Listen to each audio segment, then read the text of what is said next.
მოგესალმებით. დღეს მინდა გიამბოთ ერთი წარმოუდგენელი ამბავი. იმის შესახებ, თუ როგორ შეიძლება ერთმა ადამიანმა თავისი რკინის ნებისყოფითა და, მოდი პირდაპირ ვთქვათ, ხშირად სისასტიკით, მთელი ქვეყანა შუა საუკუნეებიდან თანამედროვეობაში გადმოიყვანოს. ეს არის პეტრე დიდის და მისი იმპერიის შექმნის ისტორია. მოდით, თავიდანვე და დავსვათ მთავარი კითხვა. აი როგორ აკეთებ ამას, როგორ გარდაქმნი მთელ ქვეყანას ფაქტობრივად ნულიდან.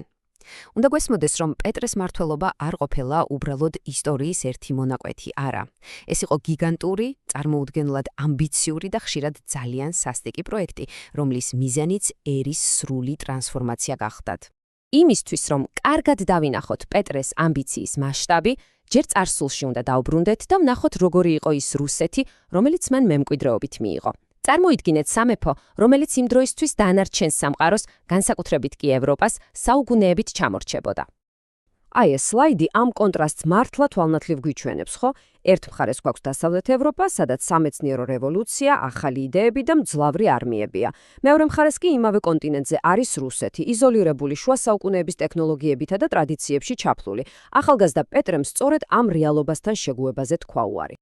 ხოდა, ვინ იყო ეს კაცი, რომელმაც გაბედა და საუკუნეების განმავლობაში ჩამოყალიბებულ ტრადიციებს ომი გამოუცხადა?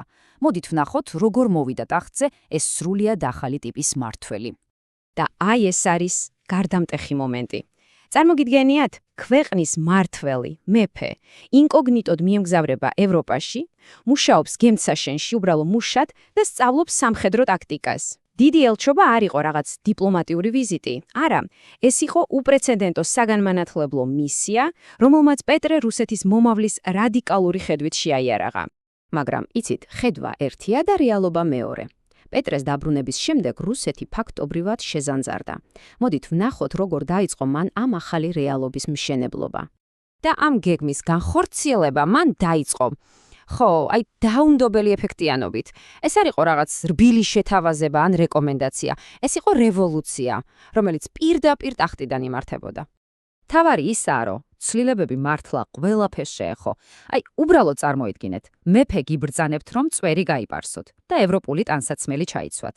მან შეცვალა კალენდარი, მთავრობის სტრუქტურა, არმია, ეს იყო რუსული იდენტობის ძალადობრივი ტრანსფორმაცია ზემოდან. პეტრემ კარგად იცოდა, რომ ტექნოლოგიების გადმოღება და წვერების პარსვა საკმარისი არ იყო.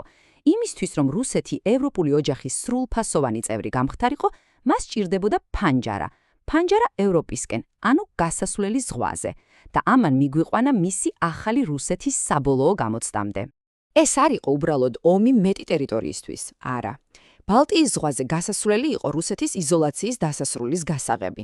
ეს ნიშნავდა პირდაპირ ვაჭრობას, პირდაპირ კავშირს, ახალი იდეების შემოდინებას, ყველაფერს. და ასე, სცენა მომზადდა ნამდვილი გიგანტების ბრძოლისთვის. ერთ მხარეს იდგა შვედეთის იმპერია, იმ დროის უძლიერესი სამხედრო ძალა რეგიონში. მეორე მხარეს კი პეტრეს ნულიდან შექმნილი არმია, რომელსაც მთელი ერის ბედი ედო მხრებზე. 21 წელი. უბრალოდ დაფიქრდით ამ რიცხვზე. 21 წელი. ფაქტობრივად, მთელი თაობა გაიზარდა ომში. ეს რიცხვი თავისთავად გვეუბნება, თუ რა უზარმაზარი ფასის გადახდა იყო მზად პეტრე თავისი ხედვის რეალობად ქცევისთვის. ამდენი წლის ომის შემდეგ პეტრემ მიზანს მიაღწია. და იცით როგორ აღნიშნა ეს? მან უბრალოდ პორტი კი არა აშენა, არა, მან გააკეთა რაღაც სრულიად წარმოუდგენელი. ჭაობზე, არაფრისგან, სრულიად ახალი დედაქალაქი წამოჭიმა. ანუ, უნდა გვესმოდეს, რომ სანქტ-პეტერბურგი უბრალოდ ქალაქი არ ყოფილა.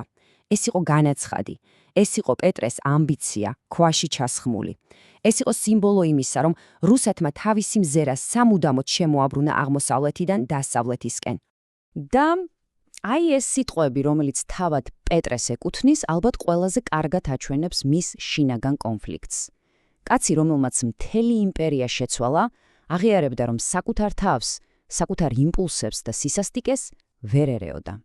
საბოლოო ჯამში პეტრე დიდმა დატოვა სრულიად გარდაქმნილი რუსეთი, ძლიერი ევროპული იმპერია, მსოფლიო მოთამაშე, მაგრამ ამას მოჰყვა წარმოუდგენელი მსხვერპლი და სისასტიკე.